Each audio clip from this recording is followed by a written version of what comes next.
Dans le cadre de la série Regards sur Berthier-sur-Mer, nous découvrirons aujourd'hui dans ce premier épisode l'histoire de Berthier, les origines.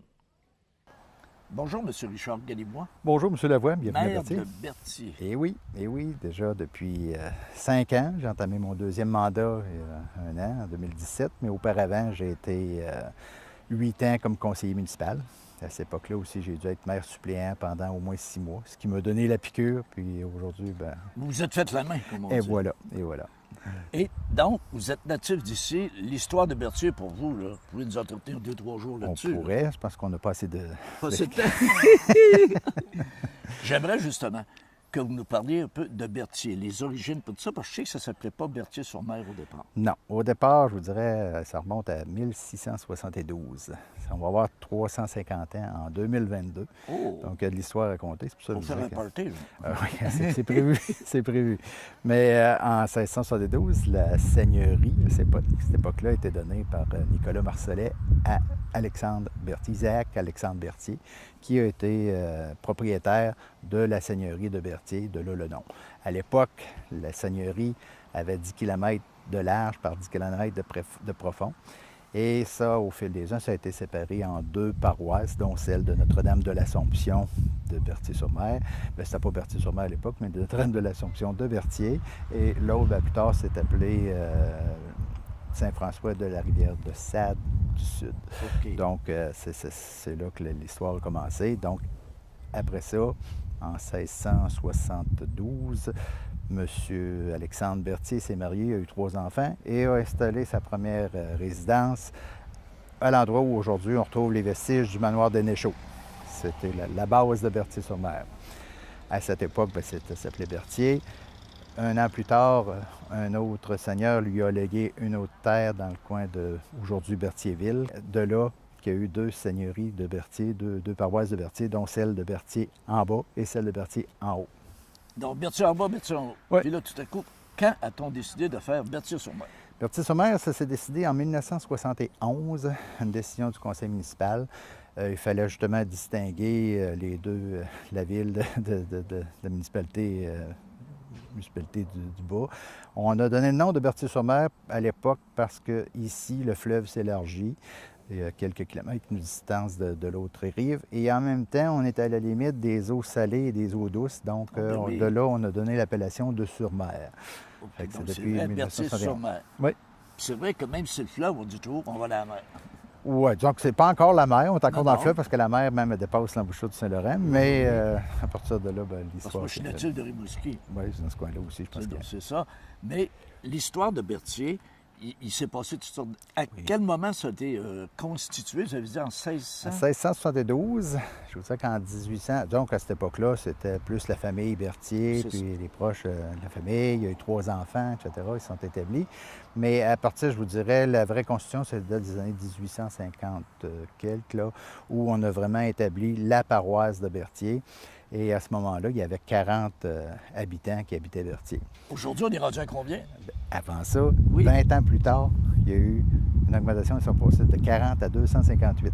Et aujourd'hui, on a franchi le cap des 1600 habitants. Ça, de façon régulière, mais durant la période estivale, la population est plus forte.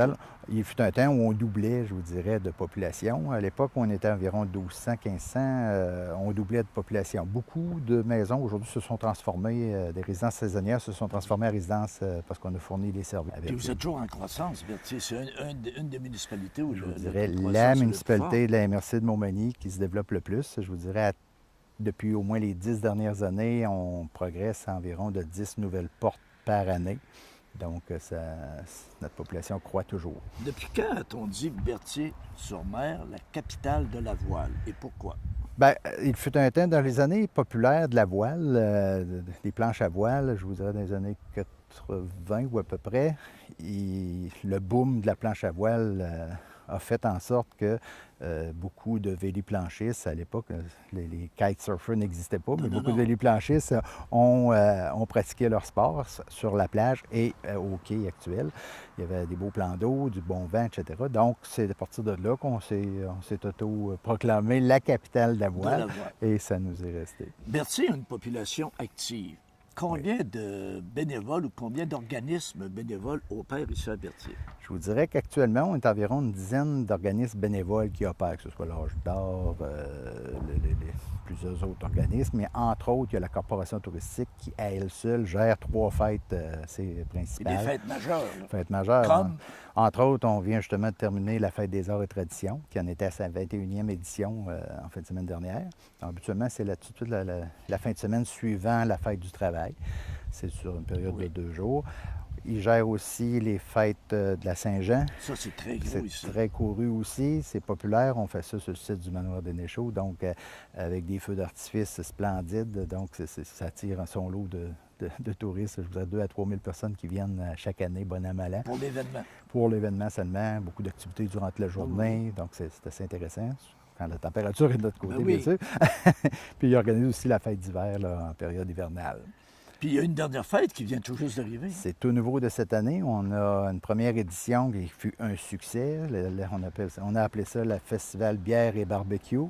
Une belle fête qui a attiré au-delà de 1 300 personnes, où on pouvait, entre autres, voir à l'œuvre 15 chefs ou cuisiniers qui cuisinaient des mets en compétition pour D'ailleurs, le je vous ai barbecue. vu là, puis c'était vraiment intéressant. Il y avait même du monde, juge. les gens étaient heureux. J'étais même juge. En plus, j'ai eu le loisir et le plaisir de déguster les mets qui sont préparés en Les exécutions, les chefs-d'œuvre. Exactement. C'était très, très, très bon.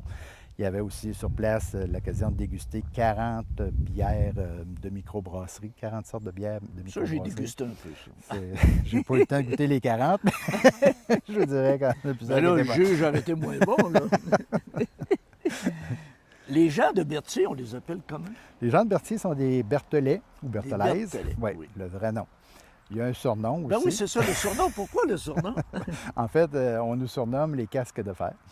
Et selon l'histoire que j'en sais, il y a 2 versions. Il y a la première version qui, à l'époque de la marine marchande, on avait un grand quai en place et les bites qui servaient à amarrer les amarres. De loin, ça ressemblait à des têtes en acier, des cases de fer. De là, Ça, l'appellation.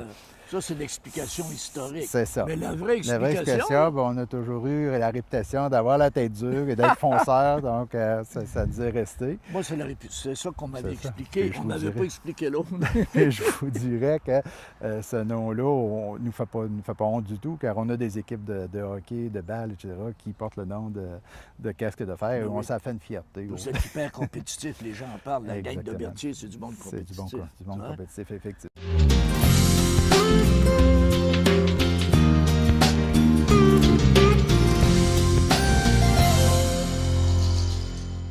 Le parc Jean-Lesage a été aménagé. Dans le fond, c'est un bout de terrain qu'on avait qui ne servait à peu près à rien. On a eu l'occasion puis la chance d'avoir une offre de la Ville de Québec en 2005. Okay.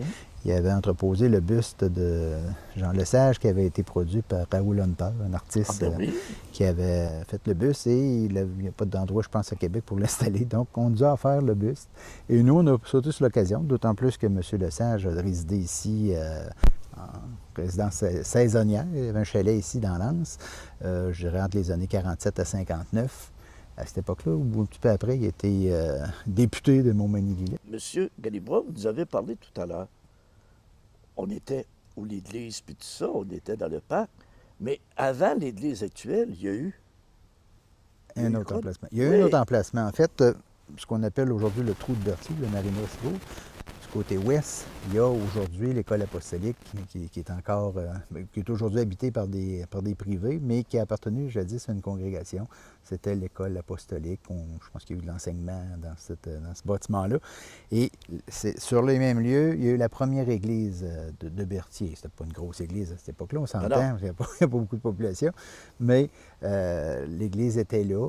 Je pense qu'elle a été détruite et après ça, il s'est reconstruit une chapelle qui est encore là aujourd'hui, mais qui n'a plus de vocation religieuse.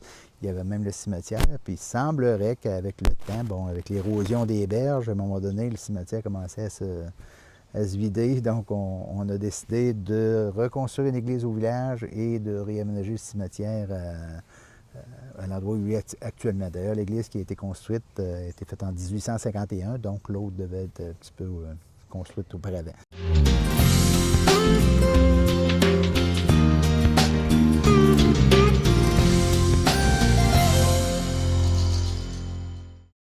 La première messe fut dite en 1859 par le curé Bonenfant.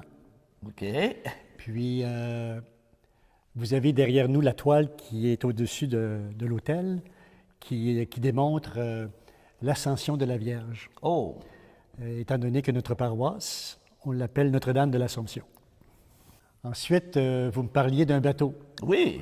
Alors, le bateau qui est suspendu à la voûte de l'église, ce bateau-là est là depuis 1873. Il a été construit par un monsieur Tremblay, c'est un menuisier. Puis, on l'a nommé le Saint-Joseph. Pourquoi? Bon, je vais vous dire pourquoi. C'est 4 capitaines de Berthier qui l'ont acheté, qui ont fait don de ce bateau à l'Église pour assurer leur protection quand ils partaient en mer, En mer. dans ces années-là. Et pour accompagner ce beau bateau, l'Église s'est dotée d'un orgue Casavant. Puis l'orgue est là depuis 1929. Alors, on appelle ça un orgue à 10 titres.